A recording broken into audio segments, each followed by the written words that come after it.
Assalamualaikum warahmatullahi wabarakatuh. Perkenalkan nama saya Anjeli Falsa Enggar Marufi, NIM 081281833010,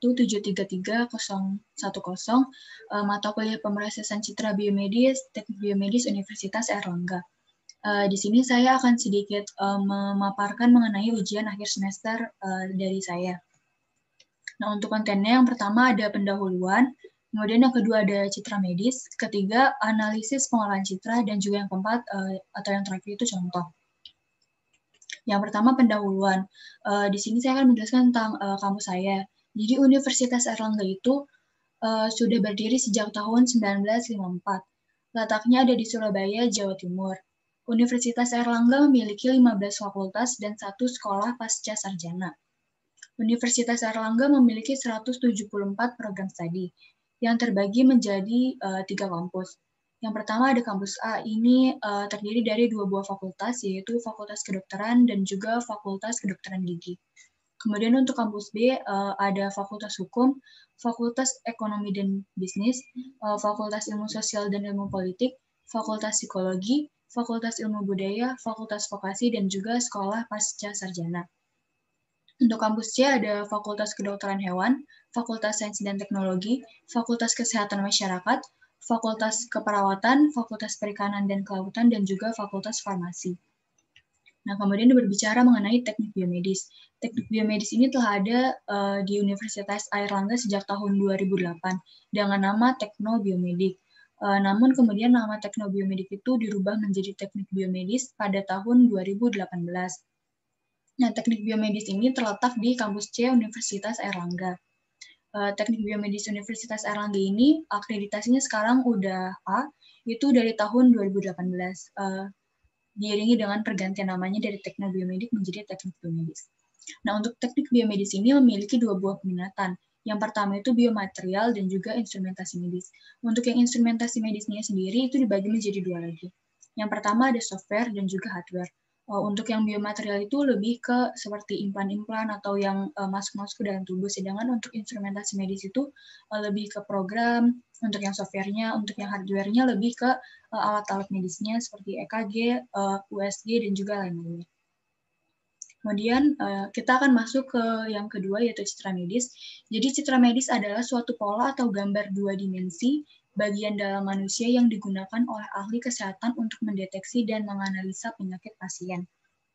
Citra medis dapat diperoleh dengan menggunakan magnetic resonance imaging atau MRI, ultrasonografi atau USG, endoskopi, komputer tomografi atau CT scan, dan nuclear medicine.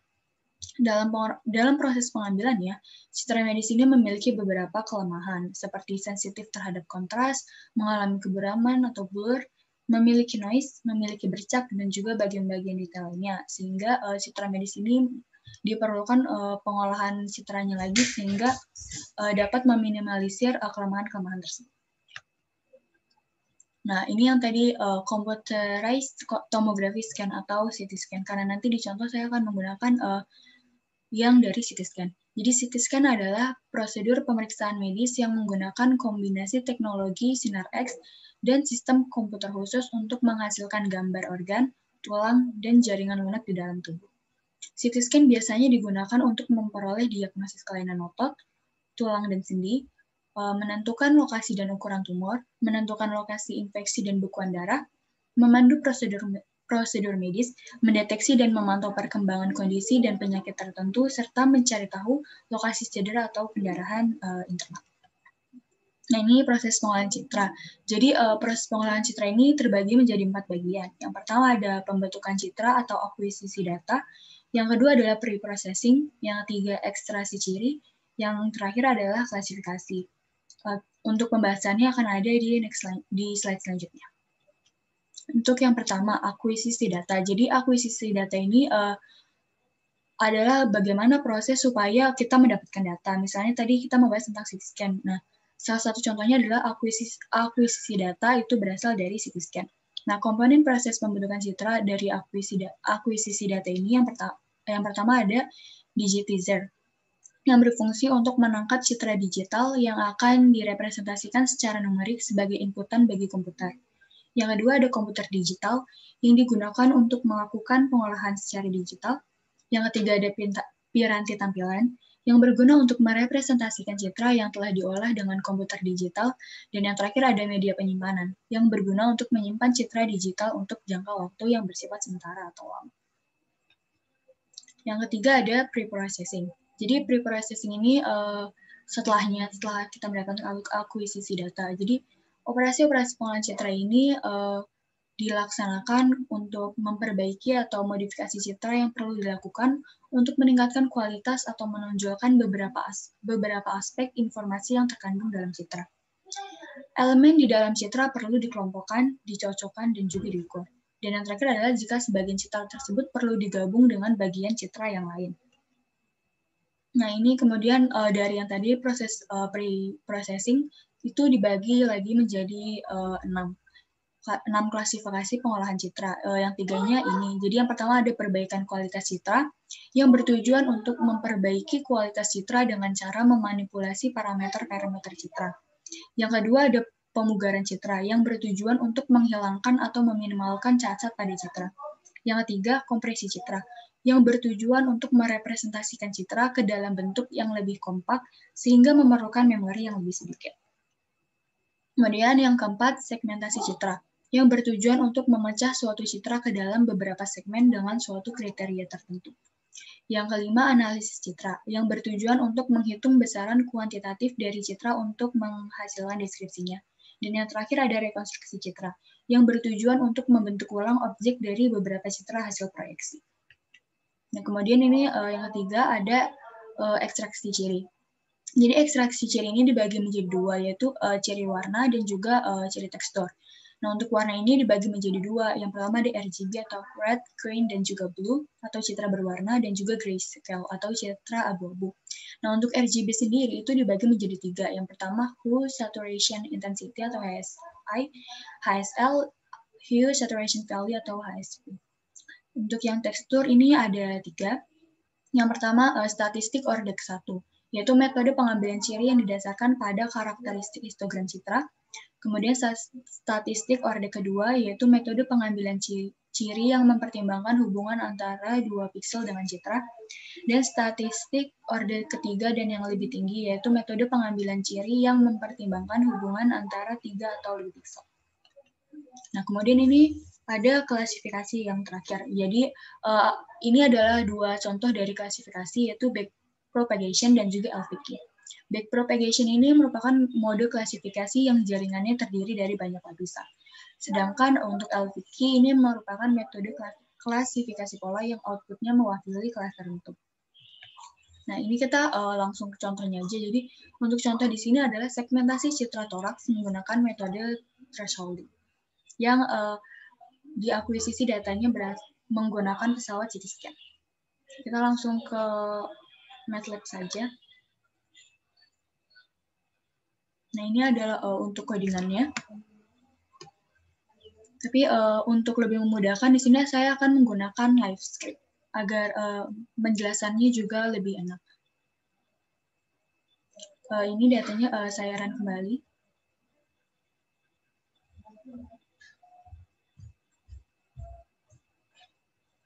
Sambil menunggu, saya akan sambil menjelaskan. Jadi yang pertama di sini ada fungsi CLC clear, close all, warning of all. Di sini untuk membersihkan semuanya. Jadi yang sebelum-sebelumnya itu dihapus terlebih dahulu. Kemudian di sini kita membaca file citranya. Di sini ada 3 buah image. Ada image 1, 2, dan juga 3. Tapi saya akan menggunakan image yang pertama. Jadi di sini pertama saya menamakan image yang satu ini sebagai I. Kemudian karena image satu ini disimpan dalam bentuk DCOM, jadinya saya akan untuk membacanya menggunakan rumus ini. Jadi img1 sama dengan DCOM-read I, karena tadi namanya sudah diganti menjadi I, kemudian figure, imshow, img1. Ini untuk menampilkan gambar dari citranya. Kemudian gambar yang ada adalah sebagai berikut. Ini adalah citra paru-paru yang sudah diambil menggunakan pesawat CT scan. Kemudian untuk rumus selanjutnya di sini adalah membaca informasi data dari file DCOM. Jadi untuk mendapatkan informasi-informasi terkait citra yang tadi didapatkan itu menggunakan ini, rumusan metadata sama dengan DCOM info I, karena tadi kita namakan sebagai I. Kemudian mengkonversi kelas data citra menjadi 8 bit. Karena di sini jadi citranya itu bukan 8 bit tapi 12 bit. Jadi kita harus merubahnya menjadi 8 bit agar lebih mudah untuk MATLAB-nya ini untuk memprosesnya gitu. Jadi IMJ2 sama dengan IM2 double IMJ1. Kemudian setelah kita lakukan tahap yang pertama, kita normalisasi. Normalisasi gambarnya tersebut dengan rumus ini, rumus interpolasi biasa yang ada di IMJ3. Kemudian untuk IMJ4 ini untuk mengubah yang tadinya datanya 12 bit menjadi 8 bit, jadi dikalikan dengan 255 karena untuk yang 8 bit sendiri kapasitasnya kan 0 sampai 255 seperti itu. Jadi di sini 255 dikalikan dengan IMJ3. Kemudian di sini IMJ5, UIN T8 IMJ4. Jadi UIN T8 ini agar masuk ke 8 bit. Jadi kan tadi ini di double. Kalau di double itu di workspace-nya di sini tulisan itu akan double seperti ini. Jadi BWG3-nya akan tertulis double. Sedangkan untuk IMJ5 UIN T8 image 4 ini di sini dia akan tertuliskan ini UIN T8. Jadi udah tidak di double lagi. Jadi udah kelas 8. Kemudian kita tampilkan gambarnya. Setelah ditampilkan gambarnya di sini sama, kurang lebih untuk visualnya itu jika dilihat dengan mata itu sama, tapi jika dipencet atau kita pilih itu akan ada perbedaan. Seperti itu. Kemudian melakukan segmentasi menggunakan metode thresholding. Di sini karena tadi kan kita contohnya segmentasi menggunakan thresholding pada citra toraks. Jadi rumusnya ini BW1 sama dengan IMJ 5 lebih dari 50. Ini jadi maksudnya menjadikan citranya itu menjadi citra biner atau citra 01. Dimana kalau misalnya citranya lebih dari 50, maka dia akan bernilai 1, dan jika citranya di bawah 50, maka dia akan bernilai 0. Kemudian figur IMShow BW1 ini kita tampilkan lagi gambarnya. Nah, setelah ditampilkan, karena tadi data biner, jadinya gambarnya udah mulai hitam putih. Seperti ini, atau nilai 0, 1 seperti itu. Kita lanjut. Kemudian menampilkan operasi morfologi filling holes. Ini maksudnya tuh kan tadi pada di sini ada pada citranya itu di sini ada bagian yang putih, terus tengah-tengahnya ini kan warnanya hitam. Jadi kayak terlihat seperti lubang. Jadi di sini kita akan menutup lubang ini yang tadinya warna hitam kita jadiin putih semua. Seperti itu. Dengan rumus ini, BW2 sama dengan infill BW1 holes. Jadi kita menutup holes-nya, kemudian kita tampilkan. Nah, setelah ditampilkan, semuanya jadi warna putih. Jadi yang untuk yang holes tadi atau lubang-lubang yang warna hitam tadi itu ditutup. Gitu. Kemudian langkah selanjutnya kita melakukan pengurangan citra. Jadi BW3 sama dengan BW2 dikurang BW1. Kemudian ditampilkan. Nah, kalau ini jadi maksudnya mengambil yang tadi dari lubangnya. Jadi kan kita membutuhkan. Jadi kalau dari gambar yang di sini kan yang jadi paru-paru itu kan yang ini bagian yang hitam ini. Nah, kita kan mau mengukur dari yang si paru-parunya. Jadi yang lainnya ini kita hilangin aja. Jadi kita ambil cuma bagian tengahnya seperti itu. Nah, kemudian kita ini lagi melakukan operasi morfologi area opening. Itu maksudnya kan di sini kita seperti tadi saya bilang, kita hanya membutuhkan paru-paru saja, tapi di sini ada objek yang sebenarnya ini bukan paru-paru, jadi kita harus menghilangkan ini dengan rumus, dengan melakukan operasi morfologi area opening. Jadi BW area open, BW3 1000. Jadi maksudnya kalau misalnya ukuran luas dari citranya itu kurang dari 1000, maka dia akan dihilangkan. Sedangkan jika dia lebih dari 1000, maka dia akan gambarnya tetap ditampilkan. Seperti itu. Kemudian kita lihat lagi gambarnya seperti ini. Jadi yang tadi kan ada gambar di sini. Kecil itu dihilangkan karena dia ukuran luasnya itu kurang dari 1000. Kemudian lanjut lagi, di sini melakukan operasi filling holes lagi. Jadi karena di sini masih ada titik-titik ini yang hitam-hitam yang seperti lubang. Jadi kita tambah lagi biar semuanya itu lurus atau warna putih. Rumusnya sama kayak tadi, jadi BW5 infill, BW4 holes. Untuk citranya ini. Jadi udah mulus, udah nggak ada yang hitam-hitam lagi. Udah bagus semuanya. Jadi bisa diukur. Nah, kemudian melakukan pelabelan terhadap masing-masing objek hasil segmentasi. Jadi di sini rumusnya adalah label N, BW label BW5.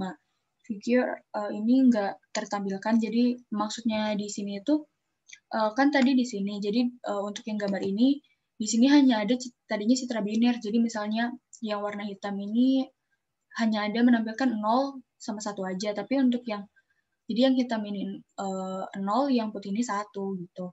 Nah, kalau misalnya pakai label tadi, jadi kalau kita pencet, jadi yang untuk yang objek yang sebelah sini itu nanti dinamakan 1, sedangkan objek yang di sebelah kanan ini dinamakan 2, gitu. Dilabelkan 2. Kemudian kita menampilkan hasil contouring dari proses segmentasi. Kita menggunakan ini, rumus CW boundaries label, karena tadi udah dilabelin, terus no holes. Kemudian kita melakukan fungsi perulangan, for K 1 sampai length C, jadi ini maksudnya dari 1 sampai akhirnya tadi C-nya ini didapatkan dari metadata.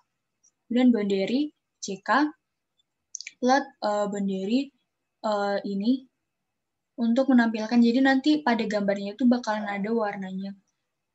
Ya, seperti itu. Kemudian mengekstrak luas dan centroid pada masing-masing objek. Jadi kita pakai stats sama dengan region props, label, area, dan juga centroid. Kemudian memberikan informasi urutan label dan luas pada masing-masing objek. Nah, jadi di sini kita for K 1 banding N. Jadi N ini kita dapatkan dari metadata. Kemudian luas pixel, karena di sini tadi kan gambar, jadi satuannya masih pakai pixel. Jadi pakai stats K area, seperti itu. Untuk rumus dari luas PX-nya. Kemudian untuk merubahnya menjadi milimeter persegi, itu kita menggunakan rumus ini. Round di sini adalah untuk membuat jadi supaya hasilnya itu positif, jadi nggak ada koma-koma, jadi dibulatkan seperti itu. Kemudian luas PX dikalikan metadata pixel spacing 1 dan juga dikalikan metadata pixel spacing 2. Ini untuk panjang dan juga lebarnya, seperti itu. Kemudian centroid, stats K centroid, seperti itu. Kemudian ini untuk penulisan di bawahnya, jadi teks centroid 1, centroid 2, minus 15, 62 STR, K, terus diwarnakan, ini ukurannya, terus ini ketebalannya. Kemudian teks centroid sama juga ini untuk menulis luasnya. Jadi ini atas ini buat garis-garis pinggirnya, kalau misalnya bawahnya ini untuk menuliskan luasnya. Kemudian hold off. Nah, tadi kan ada hold on dan juga hold off. Itu fungsinya untuk supaya fungsi ini tuh tidak tertimbun dengan fungsi yang lainnya. Jadi selesai di situ, seperti itu. Terus gambarnya adalah sebagai berikut.